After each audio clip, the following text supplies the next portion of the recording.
Coming to you live from Boston, Massachusetts in the D&D studios, it's showtime. I can't wait to cut that out. Do you wanna see that movie? Do you wanna see that movie? Do you wanna see that movie? Welcome to Hey, did you ever see that movie? I'm your host, Des, and as always, I'm joined by my lovely little co-host, Lynn. God, I hate rock and roll. And joining us again, the podcaster with a degree in terror, Tony. Hey, how's it going? Tonight, we will be discussing the 1983 supernatural horror film, Christine, written by the great Stephen King and Bill Phillips, directed by John Carpenter, starring Keith Gordon, John Stockwell, and Alexandra Paul. As always, this podcast will contain spoilers, so if you haven't seen the movie, jump in your murderous car, drive somewhere and watch it, and come back and listen to the podcast. Gummies have kicked in early tonight. I lost my way. I lost my way there. None of it made sense.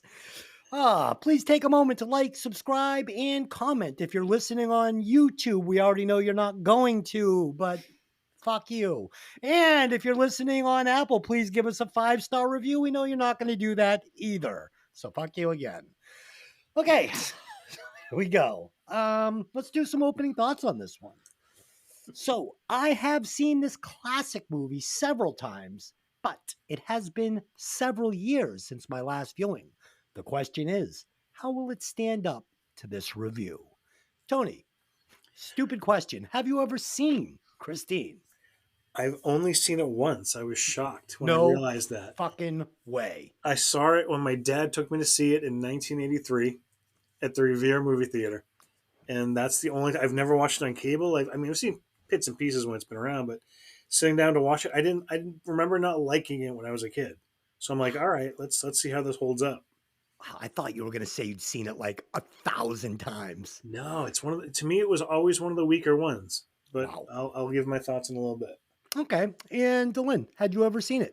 I had never sat down and watched it from beginning to end. Of course, like Tony said, you see snippets of it. It pops up here and there, but never beginning to end. So this was my first time. Yeah, it's been 10 years since I sat down and watched it all the way through, but I've seen it all the way through at least a dozen times. I mean, it's one of my more favorite Stephen King, John Carpenter deals. I just think it's really, I thought it was really cool.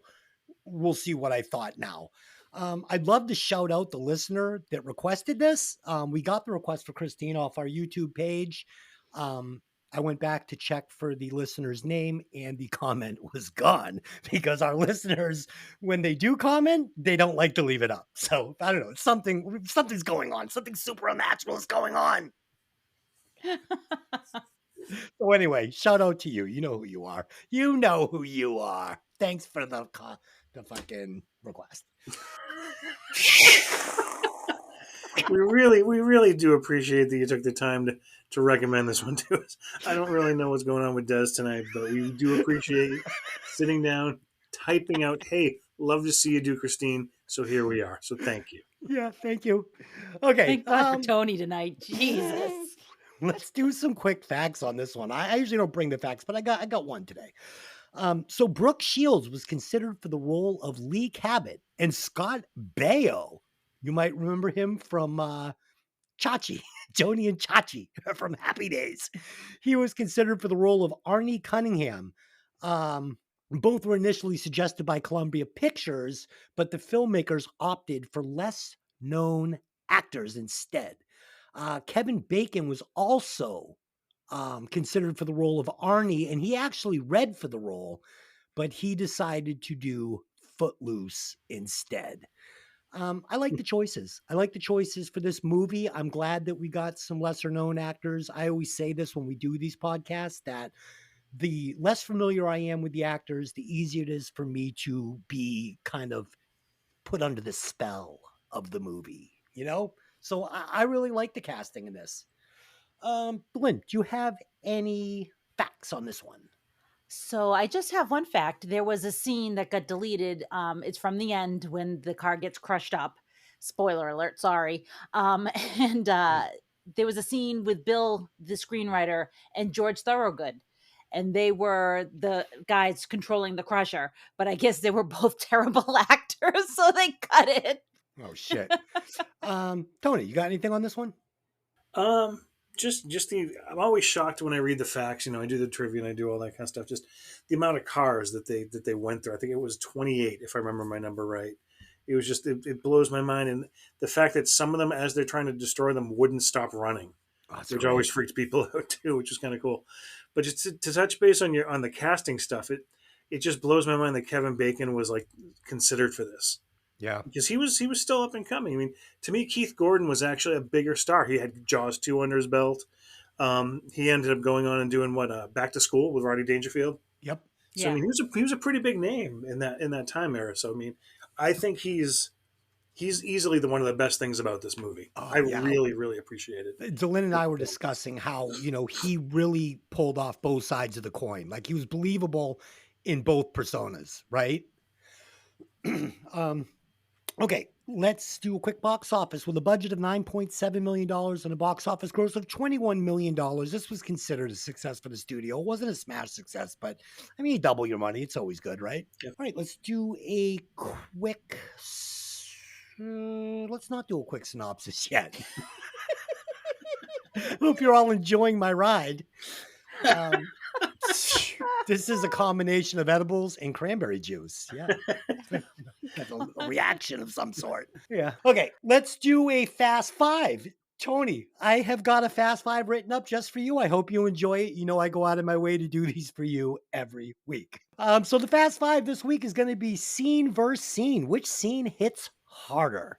And I did do a couple of deep dives just to see, how many movies have you actually seen? I know it's a lot. So Oh. here we go. Number one, All right. from Texas Chainsaw Massacre. Leatherface clubs poor Kirk in the head, then drags his trembling body down into his slaughterhouse. Or from Zombie 2. Paula gets dragged through a hole in a wooden door until her eye is impaled on a splinter. Tony, which one hits harder? Everybody hates eyeball violence, and there's very few people who actually make it through that scene. So I'll say that one. But for my personal favorite, I love that because that's the first time you see Leatherface when he opens that door, slams him in the head, he flops around, drags it, slams the door, and then just focuses on the door and echoes. Chilling, classic fucking scene. Terrifying. But we're going to go with whatever Tony says is the correct answer. So that is correct, sir. Number two, from Alien. Kane's torso ripped open from the inside out, or from Scanners, the image of a poor telepath's head popping like a grape. Scanners, without a doubt. Scanners. Chess Person's been done to death at this point, but that exploding head that fucked us all up when we were 8. Okay. Number three, from Day of the Dead, a host of ghouls devour Captain Rhodes alive. Or from Halloween 4, Michael Myers impaled a sheriff's deputy through the torso with his own shotgun. Rhodes choke on it. That scene is just awesome. Watching him finally get what he deserves, ripped in half and screaming at the zombies as they're dragging his bottom half away. Nice. So good. Okay. From A Nightmare on Elm Street, Tina gets slashed, dragged, and liquefied. Or from Jason X, Jason freezes Adriana's face in a vat of liquid nitrogen, then smashes her icy head on a counter. As much as Tina being the first Freddy victim we get to see, I love the cryo freeze smash in Jason X. Jason X has this stupid place in my heart that I just love. It's just everything about that movie is so over the top. They just went for it, and I loved every minute of it. So I'm going to go Jason X. Okay, now this is the one that I wasn't sure if you had seen either of these, but I thought it would be fun to bring it out. From High Tension, the killer James takes the guy's head, puts it in the railing of a banister, then pops it off with one shove of a bookcase. Or from Fear Street Part 1, the moment Kate's head goes through a supermarket bread slicer. Bread slicer. Fucking, I sat in my living room just, oh. And they show it as it slowly goes through the bread slicer. And her head just comes out in like slices. It's just fucking so beautiful in the most disgusting way. Nice. All right, let me give you a quick synopsis. A nerdish boy buys a strange car with an evil mind of its own. and his what does it say? His nature starts to change to reflect Wow. it. What? Doesn't make any sense. Yeah, that A Yes, it nerdish does. boy buys a strange car with an evil mind of its own, and his nature starts to change to reflect it. All right. I don't like it. All right, I'll go off the hip here. A nerdish boy buys a strange car with an evil mind of its own, and his personality starts to change to reflect the evil intentions of the car. This is Wow. Okay, there you go. Let's Shall do we it. get into it? Let's do it. Yeah, I think we should. I think we you've got a should. shelf life tonight. running, it's curdling quickly. I think so, and it's I'm expiring quickly. I smell sour milk in the studio. It's 1958 in Detroit. We're inside a car factory where numerous Plymouth Furies are being assembled. Among the rather plain colored vehicles, one of them stands out, a bright red one. During the process, this particular red car is being fussed about with one factory worker who has his hand injured when the vehicle's hood comes down on it. Another factory worker takes a seat inside the vehicle, and he will be found dead inside later. Present day, September 16th, 1978, in Northern California. Arnie Cunningham is a meek teenager under the thumb of his overbearing parents, Michael and Regina. Arnie and his best friend Dennis go to school on the first day. Dennis has his eyes on the new girl, Lee, while Arnie is more concerned with being able to open up his own locker. The boys are polar opposites. Arnie bespectacled and nerdy, and Dennis is a popular football player, but Dennis does his best to stick up for Arnie, his best friend. During shop class, Arnie is bullied by several students, led by 37-year-old tough guy Buddy Repperton. Dennis tries to stop the bullies, but he's outnumbered, and Arnie is no help. Buddy threatens them both with the switchblade and steps on Arnie's glasses before the teacher steps in. Arnie and Dennis tell the teacher about the switchblade, and Buddy gets expelled. On his way out, Buddy announces he'll get even soon. So I thought it was really interesting that Carpenter used a lot of the same Pasadena neighborhood that he had used in Halloween. So there's this weird thing that it feels kind of like you're watching Halloween without feeling like you're watching Halloween, because obviously it's not Halloween, but it's got the same flavor Yeah. without the towns looking exactly the same. Yeah, I agree. I love the opening of this movie for two reasons. All right. First, we don't ever get a true origin story explaining why Christine is a supernatural car. And we're going to get into this later. Delyn and I discussed this. You know, there is origin given in the book. They don't give it to us here. But this little montage of Christine fucking people up set to Bad to the Bone, it's close enough for me. The car is evil. We don't need to know why. I don't need to see them like building it on an, Indian reservation or whatever it is. It's like, it's fine. The car is fucking evil. I get it. Let's just move on with the movie. My next reason for having this intro being so important to the movie is it's almost an hour into the movie before we get more evil Christine and before we get our first kill, which is fine because we get some like really great characters in this movie, which we were talking about. We get these kind of unknown actors. And I think the character development in this movie is really good. And I never got bored watching it and watching these characters. And I also think it's worth mentioning that this is the first time Bad to the Bone was used in a movie. And we've seen it used so many times over Yeah, I was so going to say many certainly movies. not the last. Yeah, so you got to put yourself back when this movie came out and how effective that would have been. Watching it now, it feels so played out, but then it was fresh and it was a great idea. Dennis Gilder's 1968 Dodge Charger RT. Not only is this car fucking bad to the bone, but it is the perfect foil to Christine. And then we're also going to get Buddy's car, which we'll talk about later. And we're also going to get what's the guy who owns the garage? Darnell. The old guy. Darnell. We're going to get Darnell's black caddy. So they really did a great job of making these cars fucking characters in the movie. And they all play perfectly for what they're supposed to do. Let's talk about this opening scene. We meet Arnie and his overbearing bitchy mom. I love this actress. She always plays this part so well. Again, we instantly understand the dynamics of Arnie's home life. Then we get some smart exposition between Dennis and Arnie on the way to school, fills us in on their backstory. Like, I'm getting everything very quickly without boring my socks off with tons of exposition and tons of like unneeded scenes explaining all this. I get it in 5 minutes and we're off and running. Yeah, the mother talking about noise pollution Yeah. Like, you know exactly who she is. She's a Karen. Yes. Oh, big time. Yeah, this real world feel we get in this movie, this acting, these type of characters, this all really appeals to me. And I'll tell you why. This for me is more than just a horror movie. This is a high school coming of age story. I mean, it just is. And I love these kind of movies, Karate Kid, fucking Breakfast Club.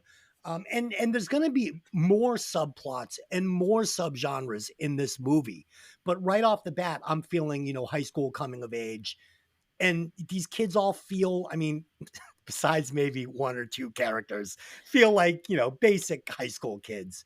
And let's finally talk about this scene in the shop. Okay. I want to talk about this. I've talked about this on the show before. We get one of my favorite all time bullies of all. I mean, this in the movies is almost as good as it gets. Buddy Repperton, right? This guy's a fucking psychopath. I love him. He's jacked. He's 40 years old in high school. he's fucking amazing. Yeah, this movie could have been a dark play on like the Karate Kid, right? With Buddy being a little bit more sadistic bully that gets it in the end. And that would have been a movie for me. Like this could have been a movie about Arnie, and the challenges of going to this high school and being fucking stalked and bullied by this over the top scumbag asshole while rebuilding this hot rod, kind of like My Bodyguard, right? I mean, it's great. And this scene in the shop hits extra hard for me because though I was not a nerd in high school like Arnie, I was the only real metalhead. I had long black hair. I used to spike it out like Nikki Sixx. I had Eat Me tattooed on my shoulder. And, this really put a target on me in high school. And I was fucked with by this group of like burnout kids that listened to Led Zeppelin. Like that was their identity. They were Led Zeppelin, fucking denim jacket wearing fucking idiots. And, we had shop class. One day in shop class, one of them fucking was picking on me and grabbed me from behind. And I grabbed a nail off the bench and I stabbed him in the forearm with it like 6 or 7 times hard. And got me suspended. And eventually I just dropped out of high school. So this real world feel. Yeah. Tony. 1846, note the therapy start. All right. I think that's a new record. All right, we're good. No, I mean, everything you said is pretty dead on. I mean, it's hard not to echo everything you said. The build up between the parents, it's very straightforward. The thing that shocked me is I don't remember. I mean, like I said, I started when I was 13. I was a huge horror nerd, so I was like, when's the horror starting? When's the violence starting? And it didn't. So it bored the shit out of me as a kid, waiting for Christine to come to life because I had read the book already at that point. So I was waiting for the good stuff to happen. And looking back on it now, I really appreciate it. Like, shockingly, the acting is really fucking good in this movie. It is. Yeah, Like, I thought so too. I was waiting to laugh at because I remember like Buddy being 47, and everybody, and it's like, oh, there's a guy from Friday the 13th, and there's the guys from this movie. Like, they've come into their own now. But back then they were just nobodies. But it was really an intense scene of them just because they weren't pushing him around. They were just verbally intimidating him. Yeah. And it was, you could feel the tension. And, Keith Gordon's acting in it, he wanted to stand up. It wasn't the completely mousing. Like he tried to stand up to them, which is rare in a Hollywood bully story. They never do until they hit that point. But you could tell like he kept trying to do it, kept trying to step up. He just couldn't because he's just the numbers were too great. Plus, Buddy's like 47. Yeah. Yeah. I really love the shop scene. You're right. The shop scene. I was the same way. I was the nerd kid in high school. I was the metalhead. So I got I was a wicked nerd. So that's what I got. It hit home. The thing that I wish we got more of because we didn't really get why that him and his friend were such good friends. I mean, obviously they grew up together. They have the years of history, but it's like, come high school, that's when you start to separate. You kind of like, Yes. and he didn't, and I liked it, but at the same time, his friends didn't give him a hard time about being friends with Arnie either, which is what would have happened in the 80s. It's like, dude, why are you friend with this loser? Not as the star of the football team, though. When you're the star of the football team, you kind of get, special. You can do what you want. I can't argue what you're saying because there are those exceptions. It's just if we're going stereotypically Hollywood, that's what I kind of appreciated about it is it didn't follow the rules. You're right. This could have been the Hollywood story of, it's him versus Buddy the entire way through till he finally works it out. But it wasn't. It is a love story. It's a love story between him and his car, and how it Yeah. grows really really bad. Everybody else Yep. is just bystanders. Yes. Yeah. I'll tell you one other thing I really loved about this shop scene and I think Carpenter was really deliberate with some of his ideas. And, Dylan and I were talking about a couple of them. And, I'm like, he did that on purpose. And she's like, yeah, I think you're right. This scene with the teacher and Buddy, the teacher is not fooled. The teacher knows that Buddy's bark is worse than his bite. And he's like, fucking, fuck you. He's like, you're going to take me out? He's like, do it right now. Do it. But he's like, I'm going to cut you some slack this time. And teacher's like, yeah, you're a pussy. Shut the fuck up. The only thing that makes it a little hard to swallow is Buddy looks like he's ready to compete in the UFC. Like he's fucking, he's jacked. Like I'm putting my money on Buddy. But great scene, great scene. You're seeing a man versus a boy in that shop. Be it a tough jack boy, it's still a man versus a boy. And the teacher's like, I got you covered, kid. Yeah. And there was one scene there too when he's like, you got the knife? And Buddy's like, no. And then the teacher and Buddy are nose to nose. Like there could be a confrontation here. And you'll notice Buddy like reaches for the knife and he puts two fingers on it. And he hasn't pulled it out or copped to having it yet. And I'm thinking, is he going to pull this knife on the teacher if this goes? So I thought it was really cool. Yeah. Yeah, and also shout out to one of Buddy's gang members being the guy from Ghostbusters. A couple of wavy lines. Yeah. Oh yeah. He's the one I that's kept going, getting. where do I know this guy from? Yeah, he's the one that's getting shocked by fucking Venkman, Yes. and he's also one of the agents in the warehouse in Beverly Hills Cop. Do you have a warrant? He's like, and then Eddie Murphy's like, is that your Porsche outside? Is that your Porsche outside? Because if that's your Porsche outside, I'll have 15 agents here to pull your fucking license. And the guy's like, no, that's not my Porsche. I don't know whose it is. You got nothing to worry about then. Get back to work. I like this character. After school, Arnie notices a used Plymouth Fury with a placard announcing for sale. This is the same vehicle that we saw on the Detroit assembly line, but now it's dirty, gritty, broken, with pieces peeling off or falling apart. In spite of everything, Arnie falls in love with this car on sight. He immediately wants to buy it. The owner, George LeBay, tells the story of the car. He inherited it from his dead bother. He inherited it from his dead brother, Roland. The current owner also tells Arnie that the car has a name, Christine. Once at home, Arnie's overprotective parents are angry that he bought Christine without speaking to them. Arnie angrily shouts back that they never allow him to do what he wants and that he's dead set on keeping Christine. However, they refuse to have it parked in their driveway. Arnie decides to take it to the local junkyard garage run by an irritable middle-aged man named Will Darnell, who allows people to do it yourself in his warehouse and wrecker yard. Over the next few weeks, Arnie begins working on Christine whenever he has a bit of free time after school. He also starts to help Mr. Darnell around the garage, despite his parents' protests. Dennis also notices a subtle change in Arnie as he seems to be more assertive. His style has changed and he's stopped wearing his glasses. So Arnie was all but blind without his glasses in the fight in the shop because they get knocked off and he's doing like the Velma, I can't see without my glasses. And so it's like, I said to Des, I'm like, am I supposed to believe that Christine fixed his eyesight? Like, that's pretty supernatural. And the other thing was George LeBay is the name of the man that killed his family in the car in the novel. So you do get LeBay. He is there. He is involved with the car. I personally think like we probably, instead of the assembly line, we could have done a scene with LeBay and his family, but it's nitpicking. Yeah, we're going to get to what they could have done to make this story and specifically the end of the movie work better, which is where the movie's going to get dinged for me.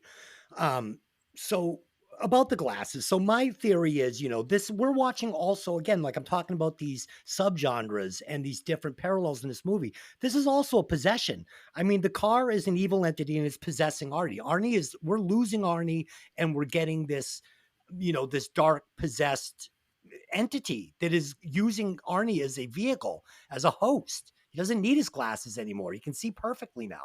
He doesn't, he's changing. And that's where this is going to come into. So I love this scene where Arnie and Christine meet for the first time for a couple of reasons. One, It reminds me that I'm watching a horror movie about a supernatural killer car, which is a bonus to this already great story. Because by the time we get to this car, and Arnie's saying, "Stop, stop, stop! I want to look at this car," I was starting to fall into the high school coming of age story, and I had almost forgot I was watching Christine. I mean, two, this is where we get the creepy possession of Arnie. This is where it begins.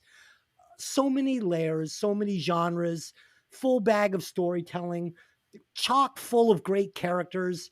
And finally, here we get a little more about Christine's backstory. It's never said once you buy Christine, you're cursed, it possesses you and kills everyone around you that you love. It never says that, but it says it enough to where I'm picking up what he's putting down. This scene in the kitchen, Arnie arguing with his mom over the car. What a great setup. Second time they're going to give us this dynamic. It's really going to underline the character arc we're going to get out of Arnie. It's so dramatic and it's so quick, right? We're going to learn here that the father is a bit of a submissive to the mother, but has been picking on Arnie as well. Arnie is a fucking doormat to these two. And it's really great because at the end, when we see Arnie start like doing things like choking out his father and stuff, it really underlines this kid is like, this is not the same person we saw. Carpenter putting in these timestamps too of months going by really helps you follow, because this could feel like it was all in a week, right? Without these timestamps. So it really stretches out the timeline and works perfect for me. Let's talk about Darnell's garage. This place is great. And again, we get this little subplot about a kid restoring his first car while finding his identity as a young man. Again, this could have been its own movie. And honestly, I touched on this earlier. This really reminded me of that movie, My Bodyguard. We get this geek and his tougher friend. They battle school bullies. We got Moody. And, they rebuild this motorcycle, right, together. And then Moody and his bully friends destroy the motorcycle. And, it was great. I loved it. It didn't have a supernatural killer car, but I mean, same idea. It had the buck-toothed redheaded kid. Yeah. Matt Dillon. And we haven't got to this little love triangle yet, but there is a love triangle in here between Dennis, Lee, and Arnie. It's not totally flushed out, but it's there for you to see if you want it. So there you go. And this scene of Arnie sitting and Christine falling in love, set to Pledging My Love by Johnny Ace. So this is the first of a few of these scenes we get where Christine's communicating through the radio. It's fucking brilliant. And they used it in fucking Transformers. Remember, its voice fucking thing is broken. It can't talk, so it's going to use the radio to speak. I mean, it's so cool. It's a great idea. And I thought it was cool that it was, rediscovered and rehashed later on for all the kids. And finally, the lack of kills and Christine in the first half of the film. It's a brutally slow burn. And I know that some people hate the movie for it, but for me, there's so much going on. I'm so engaged. I love the story. And I honestly don't know if I could watch 2 hours of a car just running people over. It just wouldn't be a good movie. Isn't that Maximum Overdrive? That's Maximum Overdrive. And I don't want to see that. Tony. No one wants to see Maximum Overdrive. But I do like Death Race 2000, so go figure. Mm-hmm. Yeah, I mean, obviously the intro to Christine with LeBay is a high point for me. And I remember in the novel when we got to that part, just how dirty, slimy, and sketchy Stephen King wrote this character. He was just great, like spittle coming out of him over, his beard was gross. He had a smell. And then the way they portrayed him in the film really did a good job. He had that dirty body brace on. You could tell he's just, he had the greed around the teeth. It's just gross. So him just, Dennis trying like, dude, don't buy this car. Don't buy this. It's a piece of shit. You shouldn't be doing this. And him just basically flat out like, shut your mouth, boy. You don't know what you're talking about. Like, it wasn't even subtle. It was just like, fuck you. You let the kid buy this. Get it out of my yard. To me, that was definitely one of the high points of the movie, is just when we meet this just gross character who's just dying to get this evil away from him because he knows what's in it. He knows what it Yeah. did to his family, which we obviously find out later. Um, but yeah, just that this time through it again. Maybe this is the dad in me coming out now. It's like if my son brought home this hunk of shit, he spent this chunk of savings. What was it, 250? Oh no, Yeah. Yeah, and I think it's roughly 1,500. 900 9, 7, something dollars Yeah. in 90s money or 2000 early yeah. 2000s money. So my kid spent $1,000 in this junker that barely fucking runs. I'd be pissed too. So I get it. But yeah, his parents are so over the top against it. She's a twat. He's an asshole. There's nothing redeeming about these guys. And he's just, it literally still, I remember when I was a kid laughing at it, and I laughed even harder. It's like, fuck this, I'm getting out of here. Him and Artie just throwing his hands up like, fuck this, I've done everything you people want. And you just don't let me have the one thing I want. Fuck you. Which is what a teenager would do. And Dennis being the awkwardness of Dennis standing there in the kitchen, just drinking milk, like, thanks for the milk. And then the mother being another twat, just like, well, couldn't, some friend you are letting him do that. It's I like, didn't let him buy it. fuck He you. wanted It's to like, buy it, and he bought it. again, such good acting is really one of my point of this whole rant here is everybody in these scenes just feels real, which I really Yes. dug Yeah. about it. I that's really all I have at this point because we're getting up to the scenes that I really, really enjoyed. Yeah, we're Um, getting up to the good stuff. Yeah, Arnie, like that moment when he goes, fuck you, it reminded me of fucking Brian in the Breakfast Club. Fuck you, fuck you. When the nerd finally snapped and broken. Yeah. And yeah, it's really good, man. To touch on the radio communicating, I didn't realize this because I don't know enough about that. I hate to say this, but I hate that I have to own it. I didn't know enough about the music history. Every time Christine plays a song, it's by someone who died tragically. I It didn't was know like that. you that have Richie either. Valens, you have died in the plane, you have someone else who died in a car wreck, someone else who was like gangland murder. It's like everybody who the songs they chose are someone who died violently either in a vehicle or related to kind of thing. So I thought that was a Oh, that's really cool. great choice the Carpenter made. Yeah, I Yeah. like that. I like that a lot. A lot of deliberate stuff in this. That's you got to peek in deep if you want Yeah. to see it. Dennis thinks that Arnie's behavior is weird, and he returns to LeBay after learning the car's last owner died from carbon monoxide poisoning and questions him, but he doesn't get very far. He also strikes out with Lee when he asks her out on a date. During a football game, Dennis is shocked to see Arnie arrive in Christine, now fully restored into a beautiful shining red car. Not only is the car surprising, but Lee is accompanying Arnie, and Dennis is so distracted he gets badly injured. He's taken off the field on a stretcher and ends up in the hospital. Meanwhile, Arnie continues to date Lee. One night they're at a drive-in in the rain, and when Arnie tries to make a move, Lee tells him she thinks he's moving too fast. She also claims that he loves Christine more than he cares about her.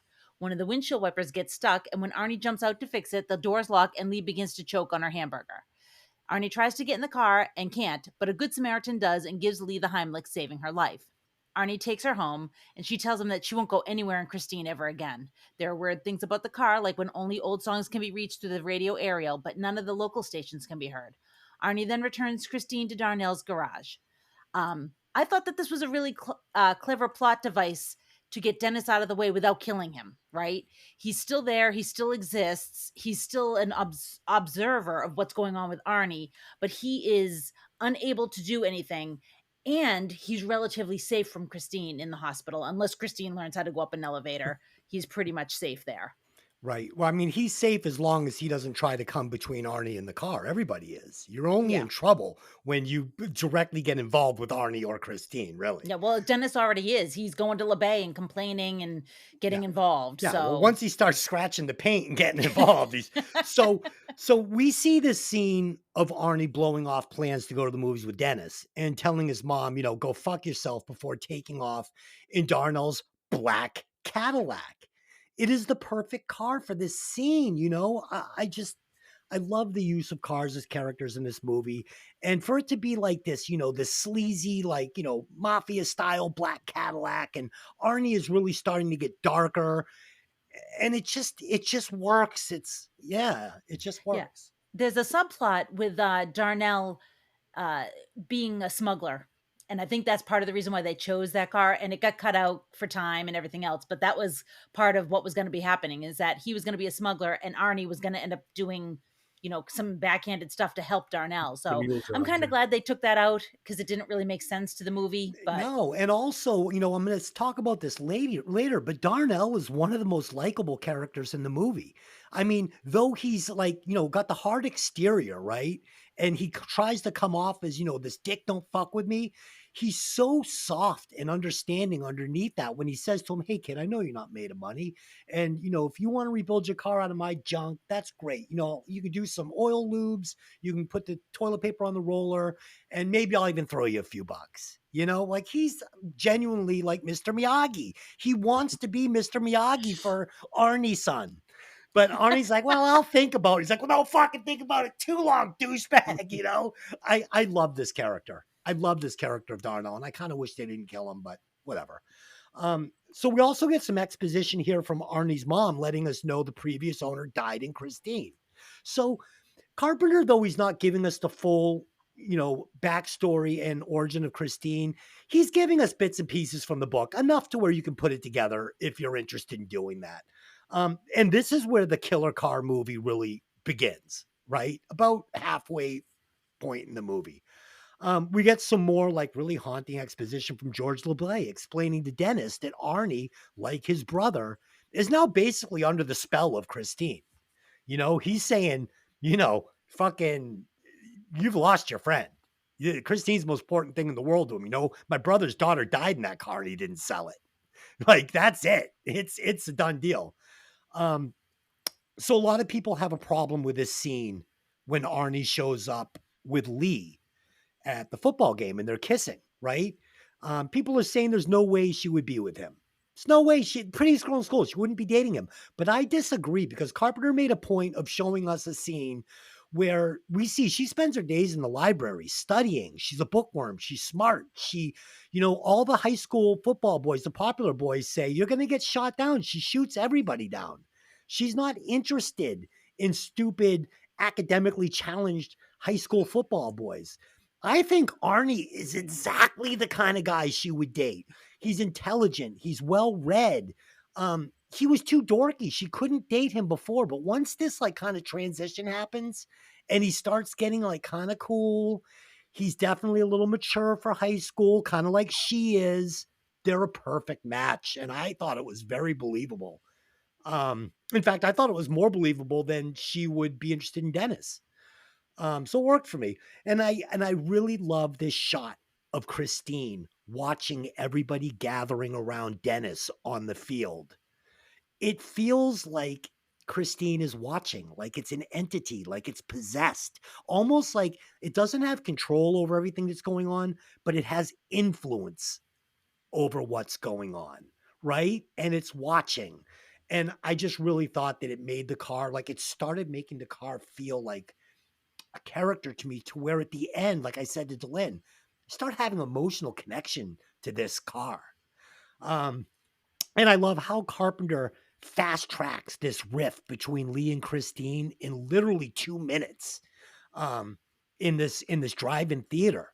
We didn't have to get a million scenes of Lee and Artie fighting over the car, right? Like over and over, like, "You love this car more than me. Why didn't you?" No. In 2 minutes, we get that they've been fighting about this for like a month now. And this scene of Lee choking by the super bright lights of Christine's dashboard, and then this man saving her while Arnie watches and almost tries to stop him, it really makes me ask questions about Arnie's intentions now, right? Yeah. Like, he says, "No, I didn't know." But to anybody, it's obvious. This thing wanted her to die, and it is now influencing Artie's decisions, whether he knows it or not. Tony, Ugh, that's got a lot to say. yeah. All right, let's jump back to the the mom obviously researching everything she can about the history of everything, because that's what that's what she would do, and him just basically, like you said, this is the scene where we see that he is not taking their shit anymore. He's got the guy liner going on, the hair is slicked back, he's dressing in all black, he's going all Johnny Cash on us, but it's working because you want him to stand up to her because they've made her so unlikable. You cheer when he does that. You internally like, good for you, good for you. Even though you could see, all right, this is going where we don't want it to go, but the lesser of two evils. To touch on the scene where, Christine pulls up at the football game in between two cars. Both of those cars have the same fucking sun shining on them.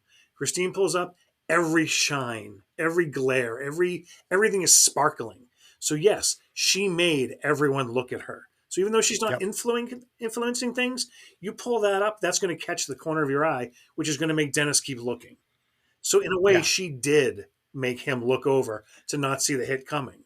That's the way I looked at that scene. It's like they framed it. They put the two of them in the front kissing. That's your distraction, but around it was this fucking glow that you couldn't take your eyes off of. So of Yeah. course, anyone in the field's looking over it, boom, he gets nailed. So she made it happen. Yeah. And to touch on the relationship, I think you're 100% right. She would go for him because he is the nerd. He is the lesser. He's the beta. And not for nothing, every scene that she's in, she has a way of talking over the other character. So she wants to be the alpha Right. female. So every football player she's gonna see that as a challenge. She doesn't want that. She wants someone who's gonna be a little subservient. And Artie is used to that with his parents. So of course it fits the role. She's until Christine's like, no, you don't need this anymore. You're in charge. And he starts taking back. Well, like you said, the more he becomes more assertive, the less interested she becomes. Right. The relationship devolves as he evolves into this dark entity. Exactly. And that's one of the reasons I actually didn't like her. I felt she was a really unlikable character.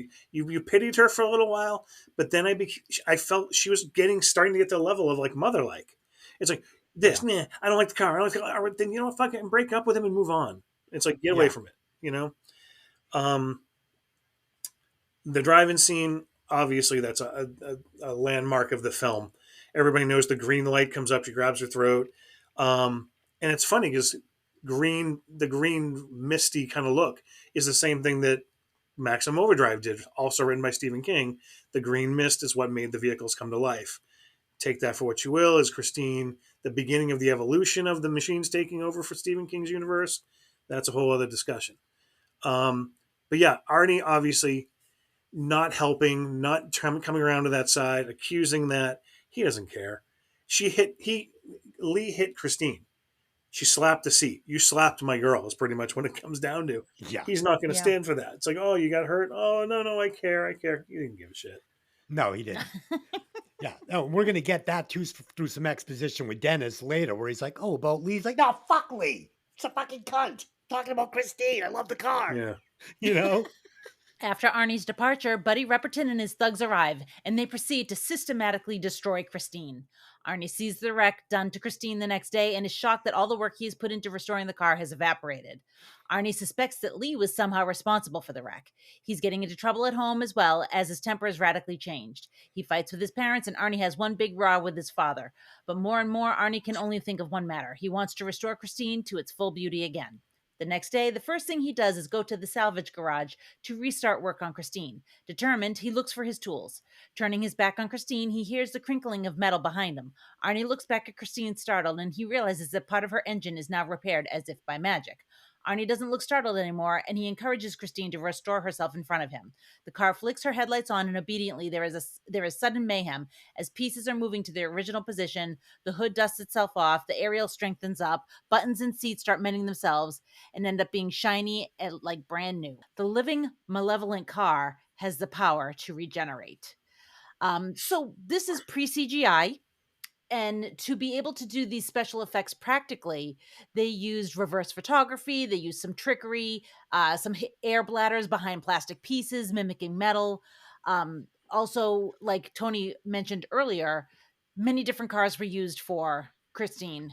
And some of them were junkers, some of them were parts cars, and then there was a couple of show cars that were used for the scenes where Christine looks pristine. And I think that they said at the end of filming, every car had been destroyed except for the two show cars that they used, because obviously they were, probably worth a lot of money. So you couldn't just destroy those. Yeah. I think one sold for like a ridiculous Stupid amount of money. Yeah. Yeah. So this scene at Lee's house when he's dropping her off after the movie, right? So you were talking about at Darnell's garage when, he sees the car starting to repair itself. But this isn't where Arnie realizes the car is supernatural. He realizes the car is supernatural in Lee's driveway. So she says, fuck off. He gets in the car won't start. He Right. starts talking to the car and he says, I'm sorry. Nothing's changed. Nothing's changed. Fuck her. It's me and you. And suddenly the car lights up and you see this look and he goes, all right. And, this reminded me of fucking Trick or Treat, where Ragman realizes that this album is Sammy Kerr. This is the entity and it's real. It's talking to him. Like, no way. It's fucking talking to me. There's real reverse messages here. And now it's me and you against the high school. It's like, Tony, You're so excited about this. I love it. Yes, because it really sang true. I'm like, this is Trick or Treat. This is the same thing. Instead of fucking Christine, it's Sammy Kerr and an acid fucking washed album. And the nerd finally understands that he has the supernatural force on his side to start whooping ass on these high school kids. Dude, I love this movie because it's like every other movie that I love so much, but it's like the OG. I'm seeing other movies all over this, right? And this is where Arnie realized this car is alive, and we realize for sure now this car is alive. And it's perfect because it comes just before this brutal attack on Christine by Buddy and the boys, which is set to a track called The Rape, right? And it's so intimate. And I now feel for this car. So when I'm watching these kids do this to this car, I'm feeling like almost a little melancholy for Christine, watching her sitting there helplessly being tore apart by these guys. It's really good by Carpenter. And I'm going to say this later. It's really hard to make me have like the feels for an inanimate object like a car, but he pulls it off. We get these scenes of Arnie lashing out and pushing away his family, his friends, Lee. And this transformation is now complete. Arnie is now a demon. He just is. He's not the same guy. We're going to see him visit Dennis. This isn't the same guy. He's talking to Dennis like almost like a stranger. Hey, bud, look at you sitting there, the little dick in bed. Puts the cup on his foot and spins it around on his big toe. You fucking loser. Look at you. Yeah. I like her mind. She likes my body. What can I say? I'm a nerd. I'm hung like a fucking, stallion here. I put on a Darth Vader mask and rape you in a fucking tent.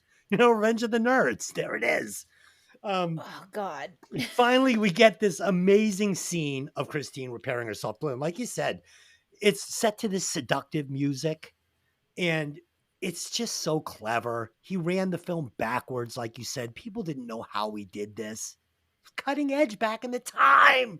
That scene is just one of my favorites. I mean, of all Stephen King movies, every movie has their scene. The Shining has the twins and the elevator of blood. The Stand has the crows and the gates trying to close as the family runs out. This has the car rebuilding itself. It's not even the car rebuilding itself. It's Arnie standing in the darkness in the foreground and the close up of "Show Me" and the lights coming on and that Carpenter loves that noise so much. That is just it's chill. Like goosebumps. Like. This is the shit. This is where we've been waiting. But Tony, had he used that sound earlier in the movie and we had seen a couple of kills with the lights come on, wouldn't have been as effective. No. He saved it. He totally did. The thing that I sat there and laughing about is that, when the bullies come in, when Buddy and they all come in and they're jumping around Christine and everybody's kind of hanging back until, Buddy gets on the hood and he gets on the roof. I just waited for Grease Lightning to start. It was just impossible not to systematic. It's hydromatic, and it didn't It could be Grease Lightning. Oh, it was so waiting for it. He looks like John Travolta too. Yeah. He does. So I mean, and then he just smashes it, and you're just like, "Fuck, this is just." You're right. You felt for Christine. You felt like Ari. Like as much as you knew this was the evil of the picture, and they're doing the right thing by destroying the evil. They weren't doing it for the right reasons. They were doing it because they were a bunch of dicks, and they legitimately made you hate the humans more than they made you hate the evil car. Yes. So how the fuck? Our systems are all junked up at this point.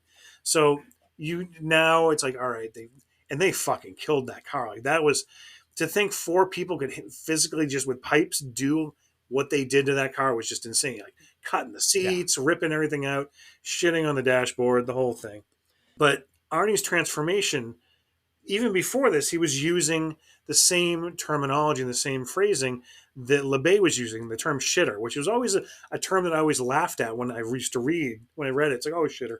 But he used it really quickly. As he, even I think it was after him and Lee got together, he used it a few times in the drive-in scene or before. We kept hearing him saying, like, that's how you knew the transformation was already taking place. Is he was embodying what the evil used to be. Entity. So, yeah. So I mean, it's just the backwards photography, so perfect. Everything building out, the tires refilling. It's just classic scene. There's nothing I can say about it to really critique it. Yeah, no, it's all really good. And again, the pacing of the movie, some people think that it's not good. I disagree.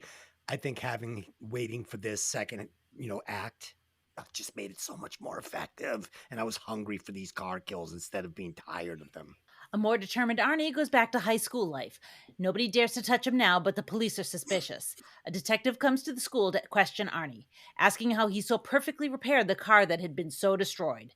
At night, Christine comes to life by herself and she seeks out and gruesomely kills each gang member who took part in destroying her, running them over and blowing up a gas station before running over Buddy last, leaving him a burning mess on a deserted highway.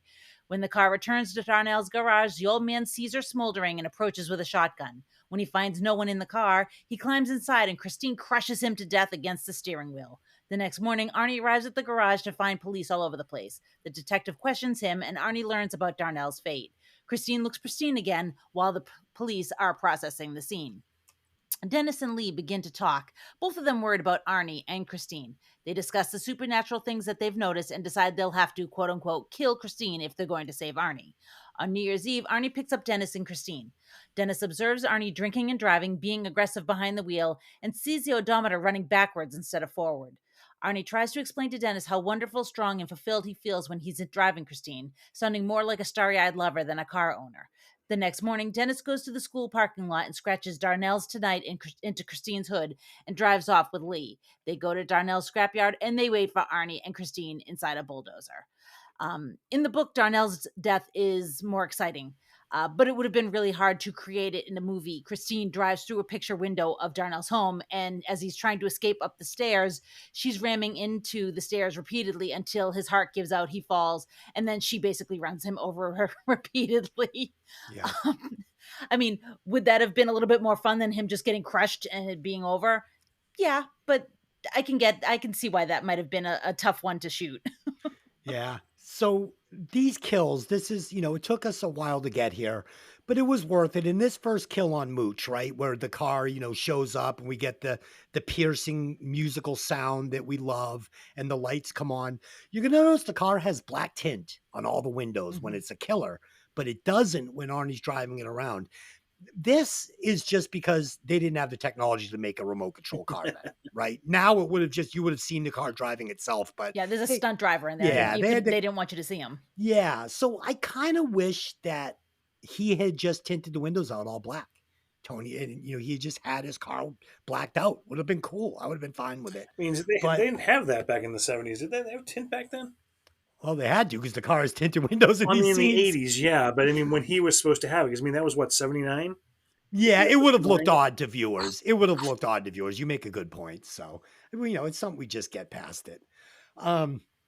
We get this police investigation here, right?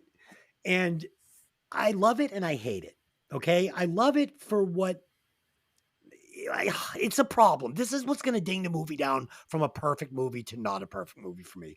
So we get this police investigation and I loved it because unless the detective believes in ghosts and goblins and supernatural cars, he's not going to catch the killer.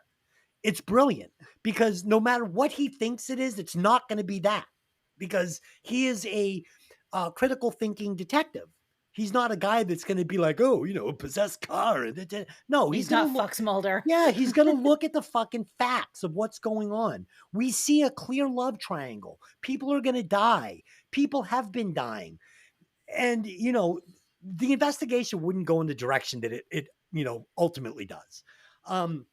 Next, we have another incredible car. Buddy 67 Chevy Camaro. This is my favorite car in the movie. Oh, It's so and good. yeah, and just like that, we have this awesome chase. Concludes with the burning Christine iconic scene, running down Buddy, leaving his burning body in the middle of the street. My one gripe is if you're being chased by a fucking car, Off the get out of the get out of street. the road. Get out of the road. But I'm not going to fault I'm not going to fault Carpenter for this because it's one of the best scenes in the movie, right? We all know it. This is where the love triangle begins, in my opinion. Arnie's unhinged behavior has driven Dennis and Lee together.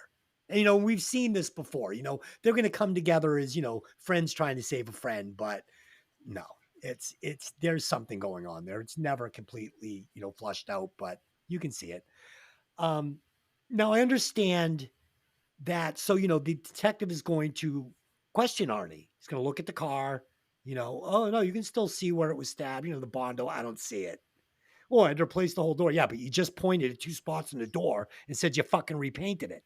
So what was it? Did you repaint it or did you replace the door? You're lying. It's obvious. Now, I understand the detective doesn't have the smoking gun here, right? But at this point, I think he has more than enough probable cause to arrest Arnie. And I was home. Just ask my mommy.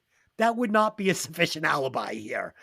I know he I delivered. mean, I He was gonna delivered the say, parts. He delivered the yeah. parts, but that didn't take all night.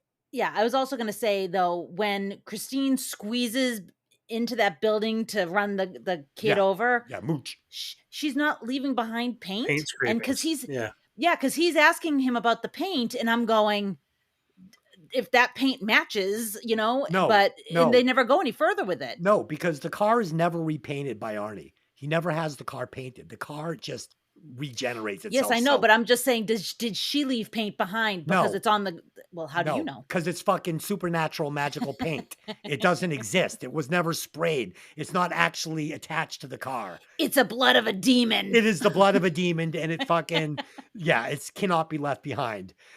So this scene of Arnie and Dennis drinking beer and driving and Christine, oh, I love this scene. The green light of the dash, right? So we're in a supernatural moment. The mileage rolling backwards. We're in a supernatural moment. The idea that Christine is driving the car, as Arnie alludes to when he says, watch this, he lets go of the wheel. Like he's telling him, this is all Christine. And finally, Arnie threatens Dennis. Don't cross me. If you cross me, you will suffer the same fate as all the other shitters. Don't be a shitter. This is dark, man. He threatens Dennis at this point. Don't side with me or die. It's all the black vest, man. Like, anyone who wears those leather vests, they're bad news. I'm telling. So badass. So I have badass. one. Just god, the chasing of all, everybody. I mean, it comes down to following someone down an alleyway and literally crushing yourself down to finally crush him and cut him in half. Perfect. Like, Yeah. that is just angry because you needed someone like Harry Dean Stanton to explain that and describe it for it to He really was so good. Yeah, he's such a great actor. I mean, as soon as he comes up, he's like, "Hey, what's going on?" He's got the friendly demeanor, but then there's the eyebrow raise, and then the thin face, the drag of the cigarette that he always has, and he's one of my favorite parts of the movie. Even though you're right, the investigation of the cops suck. They're like last house on the left level fucking law enforcement, which is just god awful. But Harry Dean Stanton is a high spot in this. Like you said, he's trying to like, oh yeah, you can kind of see something there, but man, it's really good. He's playing down to it.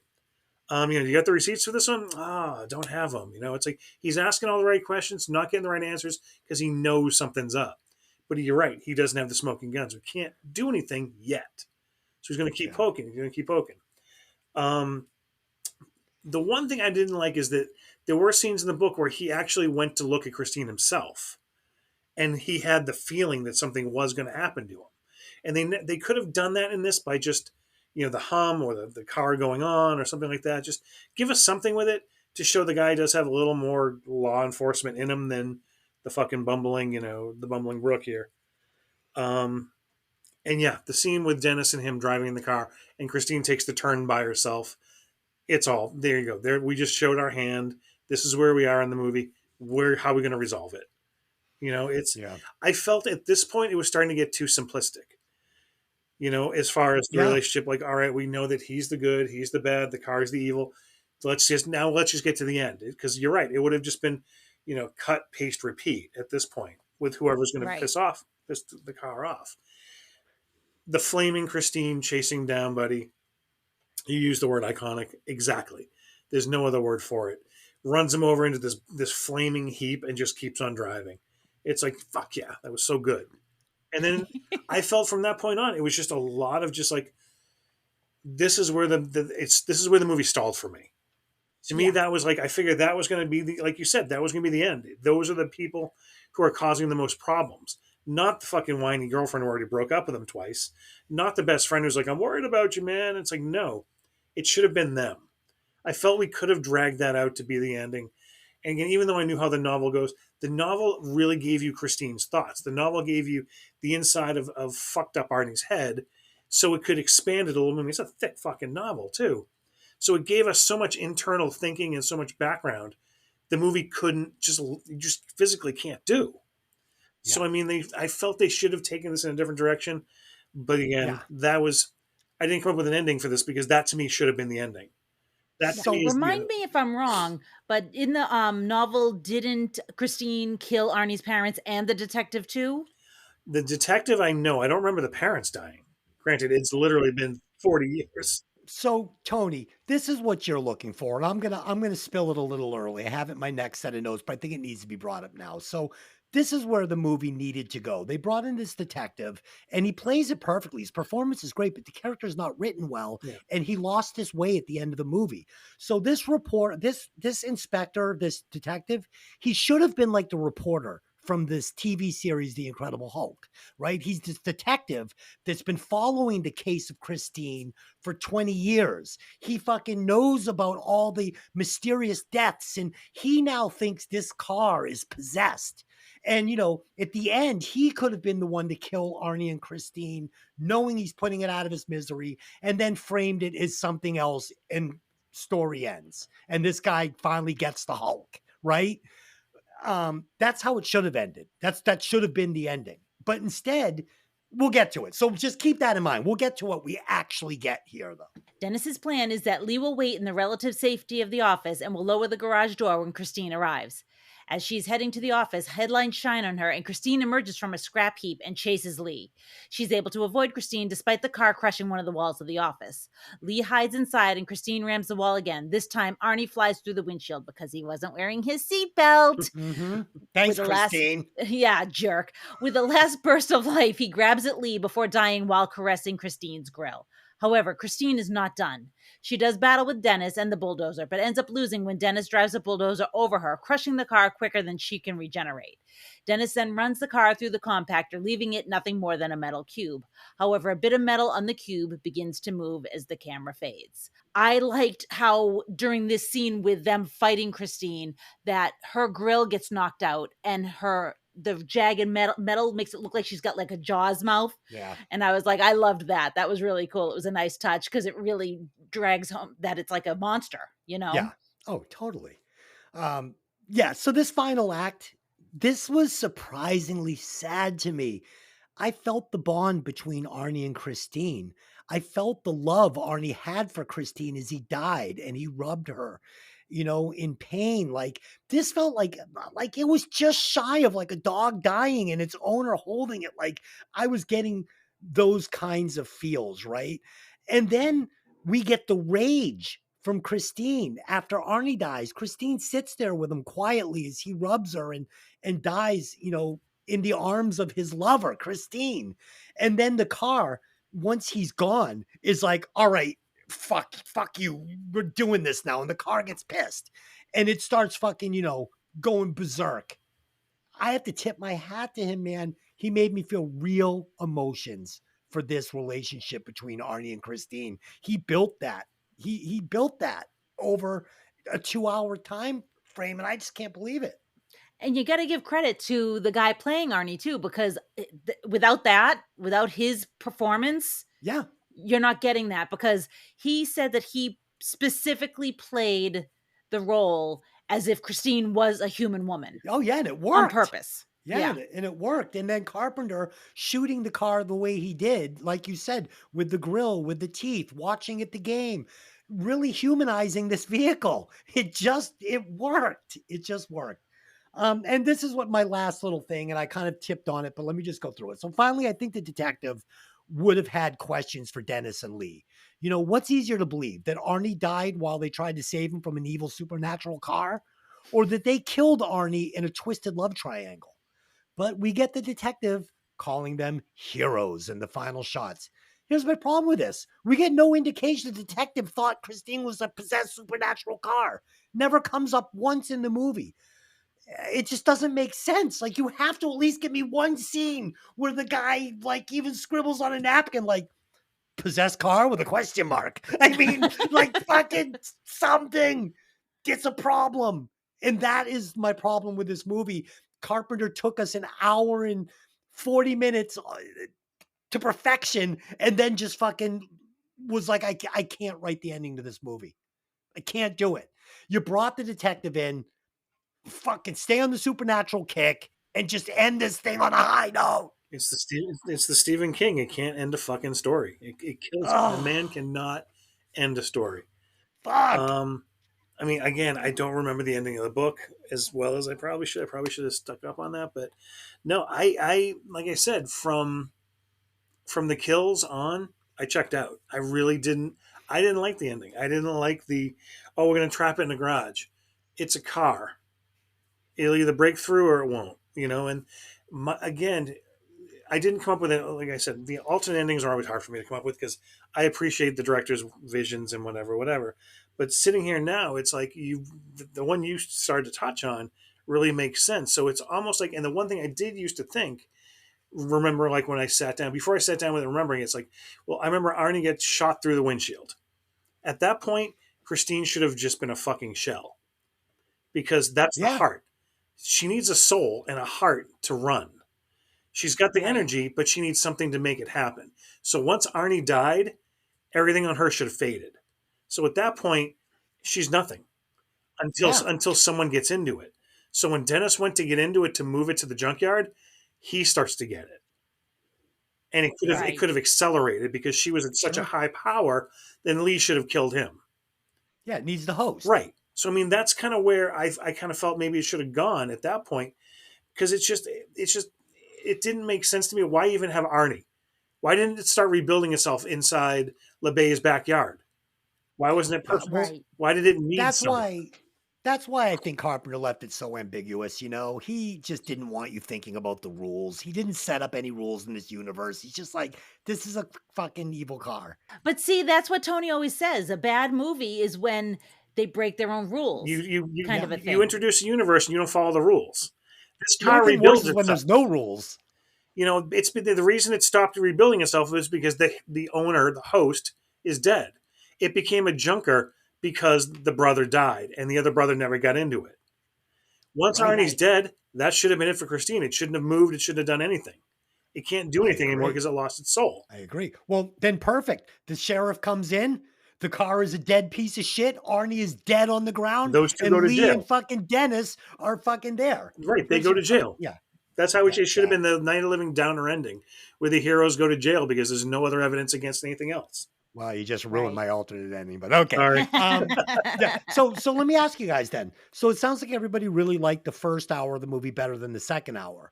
Do you think this movie works better if it's more of like a Dazed and Confused, but you know, everybody's got their hot rod and it kind of is their identity in the movie, just like in Dazed and Confused.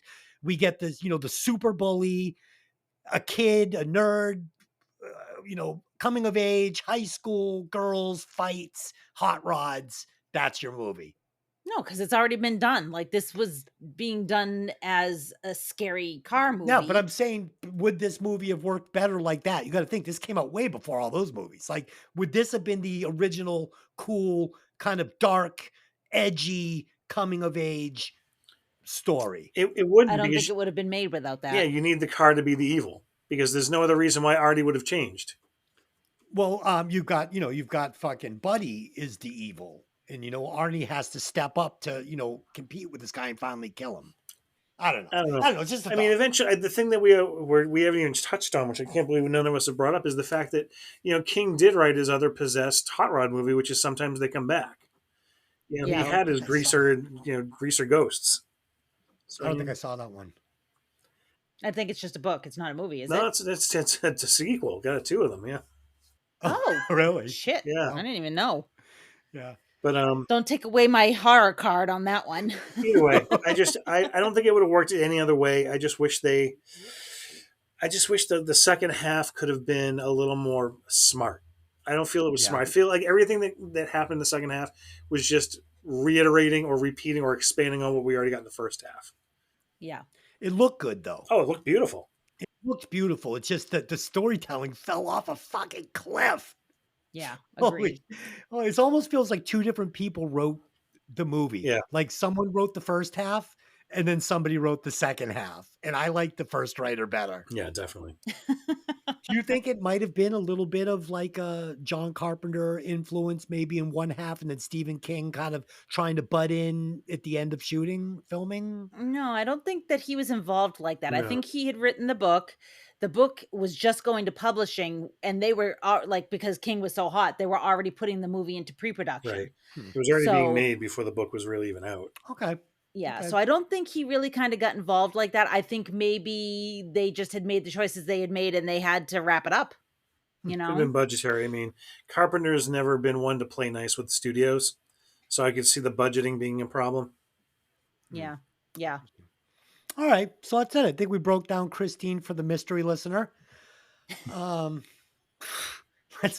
Let's head over to the recasting couch. Okay. And we will recast this thing. So I've got a great one. I am going to replace William Ostrander, who played Buddy Repperton, with one Bon Scott from ACDC.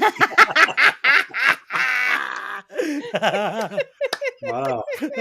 Yes, I think it works. That's amazing. So, Lynn, what do you got? So I am going to recast Lee with Catherine Mary Stewart from Night of the Comet because I swear to God, I just kept thinking how much she looked like her through the entire movie. That's great. It's perfect. Same person. Yeah, perfect. they basically look like the same person, so Yeah. I couldn't unsee it. You could also replace Christine with a 57 Chevy, but whatever. Tony. Oh, but I mean, as much as I love Buddy, I gotta go Travolta. I mean, Travolta was still making, he had Carrie under his belt. He had, he has Boy with a Plastic Bubble, and he's just coming off Staying Alive. He was in the '80s were a little loose for him in the early '80s. So right before he got rediscovered with Look Who's Talking, he could have done this. I think it would have been a nice little check mark in his This is post Grease, right? post Grease. Oh yeah, Grease was '77, Yeah. I think. Oh, right. No, he would have been great as Buddy, not nearly as menacing No. and evil looking. I mean, that guy looked like he literally did like a 5-year stint. Oh, you yeah. know? All right, I'll do some quick alternate endings, then we will score this and wrap it up. As if we'd end the movie like that. Yeah. Let's do the Scooby-Doo ending. Good call. So with mine, we see Christine crushed into a cube, just like in the. All right, so first of all, you heard my real alternate ending. Yeah. Where the reporter is the guy's like the reporter from the Hulk. The Keep that in sad mind. Hulk theme, yeah. Yeah, sad Hulk theme. But here we go. This is the other one. This is the more generic one. We see Christine crushed into a cube, just like in the movie. But in my ending, we get a final scene of old George LeBay selling an old beat up 1958 black and white Plymouth Fury to a man and his teenage son, while Dennis and Lee do a 20-year stretch in prison for killing Arnie. That's my ending. So Christine has disguised herself in black and white so she can kill again. To Lynn. All right. Dennis and Lee defeat Christine, but only temporarily. She returns only a week later at Arnie's funeral. There, she manages to run Dennis over, killing him, only missing Lee by mere inches. Lee escapes, only to be chased by Christine for years to come. Headlights appearing from the distance, the ambient noise of a revving engine in the middle of the night, rock and roll music floating by on the breeze from a distance until Lee can no longer take the torture and one night steps out onto an empty street at midnight where Christine appears and runs her down. Okay, so in my mind, Wow. I'm imagining fucking Lee like it's like 1982, like she's walking through Faneuil Hall, and like you see Christine kind of like, like, and then she's at the pool like with her friends. It's like 1987. You see it out in the She's parking underwater. lot. Yeah. Christine's underwater. She's underwater. The car, blah, blah, blah, blah, blah. Ah, It's like fucking Where's Waldo? Like it's everywhere. Tony, what do you got? I got, like I said, I got nothing. Okay. I didn't do this one just because, like I said, I try to respect it unless something really jumps out. You know? Dude, I think if I had really flushed out the fucking the Hulk reporter ending, I could have had something. No, I think special. I actually really like that a lot. The fact that Oh. like I said, with already gone, it's just a shell of a car, and they should definitely go to jail. So Yeah. that it should have been a bummer of an ending. Sure, I agree. Okay, let's score it. Rewatch score. Because of the janky ending, I'm knocking a quarter point off this. This is almost a perfect movie for me, but it definitely fell a little short. So I'm going to do a 4.69.3. You can only have 1 point. Too much math. Okay, so it's a 4.69. 9-3. 3. Okay. Yeah, sure. Tony, what do you think? Yeah, first half loved it. Like going up like Price is Right, little mountain man going up the top. Yeah. He hits that top, he just falls right the fuck down. So my score, unfortunately, I'm not going to rewatch this anytime soon. I was not a fan. I'm not looking to show this to anybody to go, oh, look at this one scene. It's like, I'll just YouTube it. I'm going to give it like a 2.1. Oh, no, that's way too low. And it's not. That's way It's- too it's- low. Okay. That's his score. Okay. Well, it's funny because I was going to bring mine down a little bit, but I think the system is going to work here. So I'm going to leave it in place. All right. Lynn, what do you got? I have to agree. Janky ending. It's for me that there was that middle bit that just kind of got a little blah. It did not pass the phone test by a Uh-oh. lot. Cool. Yeah, it didn't pass the phone test. I was looking at my phone and then I would have to back up the movie because I had missed 20 minutes. So that's a bad idea. I really loved the guy that played Arnie. Yeah. I thought he was fantastic. I totally believed it, but definitely probably not one that I'm going to watch again anytime soon. So I'm going to give it a 2.75. Whew, whew, whew, whew. I wish I could jump mine up a little bit. So, okay. Dylan, add those together and tell us where it lands on the Hey, did you ever see that movie? So it gets a 3.181. So let Perfect. me just get in there. That's perfect. I think that's what it deserves. Okay, so that lands at, oh, this is so funny. It lands it at number 72 and it's right underneath Night of the Comet. And Oh, really? Nice. it's right above Trick or Treat. Oh. No, sir. Really? Oh, Yeah. shit.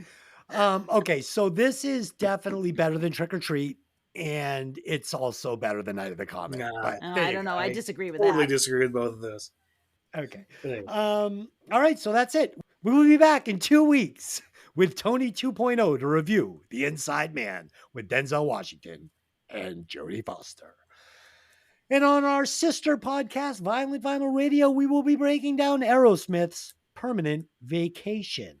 And then following that in 2 weeks, just as a little teaser, I will be destroying the Electric Boys with leather toys or whatever the fuck it is. The Leather Boys with electric toys. Yeah, Pretty Boy Floyd is going to get a hatchet job. Oh, I love that album. I loved it in We the do day. too. I loved We it in do, the day, but but it- yeah. Yeah. I'm taking it doesn't out to stand the up. I'm taking it out to the woodshed like fucking Oh. like Leatherface. It's gonna be trembling as I drag it down into my lair.